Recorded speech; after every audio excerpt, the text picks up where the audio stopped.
ఈరోజు డిజిటల్ విధానంలో అత్యద్భుతంగా జరుగుతున్న మహానాడు వేడుకలో తెలుగుదేశం పార్టీ నూతన వర్కింగ్ ప్రెసిడెంట్ నారా లోకేష్ గారు మహిళలకు పార్లమెంట్లో చట్టం ఆలస్యం అయినప్పటికీ కూడా రాబోయే ఎన్నికల్లో 33% మహిళలకు రిజర్వేషన్ ఇస్తాము అని దేశంలోనే అందరికన్నా ముందుగా మహిళలకు అత్యంత గౌరవం ఇచ్చే పార్టీగా తెలుగుదేశం పార్టీ ఈ నిర్ణయంతో గుర్తించబడినందుకు ఇటువంటి చారిత్రాత్మక నిర్ణయాన్ని ప్రకటించిన తెలుగుదేశం పార్టీ అధ్యక్షులు చంద్రబాబు నాయుడు గారికి, వర్కింగ్ అధ్యక్షులు నారా లోకేష్ గారికి ఈ సందర్భంగా నా హృదయపూర్వక అభినందనలు తెలియజేస్తున్నాను.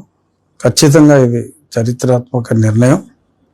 మహిళలందరూ ఆశీర్వదించాలి అని మనస్ఫూర్తిగా కోరుకుంటూ, ఇక ఈ ప్రెస్ మీట్కి ముఖ్య కారణం ఏంటంటే, ఈరోజు ఉదయం సుప్రీంకోర్టులో మా లాయర్ గారు సుయోధన్ గారు మెన్షన్ చేశారు. అతను జడ శ్రావణ్ కుమార్ హైకోర్టులో అతను ఓడిపోయిన పిటిషన్లు కొట్టివేసిన వాటి గురించి సబ్మిట్ చేయకుండా, ఆ తీర్పు ప్రతుల్ని ఇవ్వకుండా ఒక పిల్ గురించే మాట్లాడి, తనకు తానుగా విత్డ్రా చేసుకున్న పిల్ గురించే మాట్లాడి, ఆ సబ్సిక్వెంట్గా ఉన్న 2 రిట్ పిటిషన్స్లోని ఆర్డర్లని సబ్మిట్ చేయలేదు. తర్వాత మనం ఫైల్ చేసాక కూడా ఒక ఆర్డరే సబ్మిట్ చేసి ఇంకొక ఆర్డర్ను కూడా అతను దాచిపెట్టాడు అని చెప్పి ఎర్లీగా విచారణకి తీసుకోవాలి అని కోరినప్పుడు, జడ శ్రావణ్ కుమార్ తరపున వేరే లాయర్ని అతను ఎంగేజ్ చేశాడు. ఇతను పెద్ద కాబట్టి వేరే లాయర్ని ఎంగేజ్ చేయడం జరిగింది.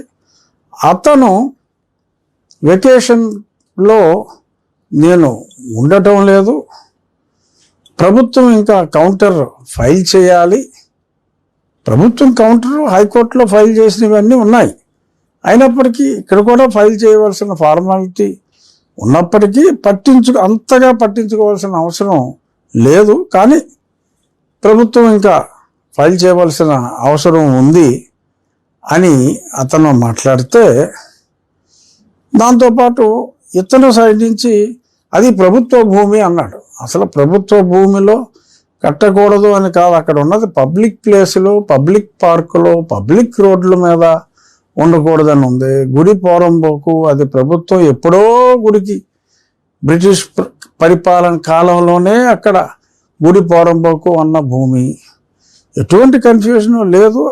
ఆ లాయర్ నేను ఉండలేకపోతున్నాను అని కోరితే ఇస్తే దానికి జడగాడు రఘురామకు షాక్ ఇచ్చిన సుప్రీంకోర్టు, ప్రభుత్వ భూమిలో ఎలా కడతారు అని ప్రశ్నించిన సుప్రీంకోర్టు, అరే అసలు అన్నం తినే వ్యక్తి ఎవడో కూడా ఇన్ని పచ్చి అబద్ధాలు ఆడడం, వాడు ఎన్ని అబద్ధాలు ఆడాడో అక్కడ జరిగింది రికార్డ్ చేయడం జరిగింది. అది ఇప్పుడు నేను ప్లే చేస్తా, విఘ్నులైన ప్రేక్షకులు చూసి వాళ్ళకి బుద్ధి చెప్పండి. చూడండి జాతగా. For 3 minutes. Yes, this is an application filed for modification and order minutes. A public interest litigation has been filed in Andhra Pradesh High Court minutes, challenging a reconstruction of a temple minutes. Now, by concealing the multiple writ petitions filed, the dismissal of his writ petition, if challenges one order without annexing any of this document, your lordship granted status quo minutes. Now, so what is the great urgency today? Minutes. It was going on minutes. He is absolutely not okay. 13th of July. My lords, yes, construction has been stopped in midway. All right, let it remain stopped. So rainy season as it is, no construction will go on during the rainy season. It's not like that. He has no locus. He's a politician. Under the garb of he's in a political campaign against the temple, and he obtained this status quo by concealing minutes. Can it be in vacation minute at least? No. Minutes. You want in vacation? Yes, minutes. Lordship, I am appearing for the petitioner. Okay. Let it be on July. No, we are not here in vacations. Next week, next week I'm asking you. He is not in vacation. Next week he'll be a Monday, Tuesday, Wednesday, Thursday. The state has yet to file a reply, Lordship. The state is yet to file a reply. They're on record. I am the person. We are alleging that this is a government land. All right. Come in July on 13 July. Next. not even next, any part of July. So అక్కడ జరిగింది అది.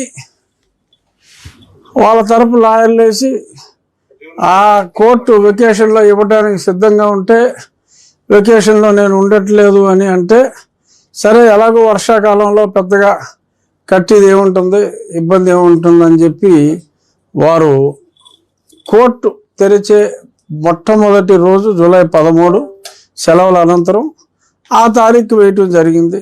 దానికి వీడాడి వెబ్సైట్లో వేసుకుని ఇష్టం వచ్చినట్టుగా మాట్లాడితే, అంటే సన్మానాలు చేస్తున్నారు అతనికి, ఆ సన్మానాలు చేయించుకోవటం కోసం ఇలాగా అబద్ధాలు ఆడుతూ ఖచ్చితంగా ఇంకొక 5-6 వారాలు చక్కగా సన్మానాలు చేయించుకునే అవకాశం ఉంది. ఈలోపే ఏం చేసుకున్నా చేసుకోండి. ఆ తర్వాత ఉండేవన్నీ అవమానాలే. ఇక దీని వలన ఆలయ నిర్మాణానికి ఒక్కరోజు కూడా ఆలస్యం కాదు. ఎందుకంటే అవ్వాల్సిన పునాదులు అయిపోయినాయి. ఇప్పుడు పని జరిగేది మైన్ దగ్గర. డిజైన్ ప్రకారం ఆ రాళ్ళు తీర్చిదిద్దటం, ఆ పిట్ హెడ్, ఆ మైన్ దగ్గరే అది జరుగుతుంది. సుప్రీంకోర్టు తీర్పు ఖచ్చితంగా మనకు అనుకూలంగానే ఉంటుందంటంలో ఎటువంటి సందేహం లేదు. ఆ తర్వాత ఎలక్షన్ మొదలవుతుంది. అనుకున్న సమయానికే ఆలయ నిర్మాణం కృష్ణశిలతో ఖచ్చితంగా పూర్తవుతుంది అని చెప్పి రామభక్తులందరికీ తెలియజేస్తున్నా. మరొక్కసారి మహానాడు సందర్భంగా ఈ చరిత్రాత్మక నిర్ణయాన్ని తీసుకున్న తెలుగుదేశం పార్టీ హైకమాండ్ చంద్రబాబు నాయుడు గారిని, నారా లోకేష్ గారిని అభినందిస్తూ, రేపు యుగ పురుషుడు స్వర్గీయ నందమూరి తారక రామారావు గారి జన్మదిన వేడుకలు తెలుగు వారందరూ కూడా గర్వంగా జరుపుకుందాం అని తెలియజేస్తూ, జోహార్ ఎన్టీఆర్.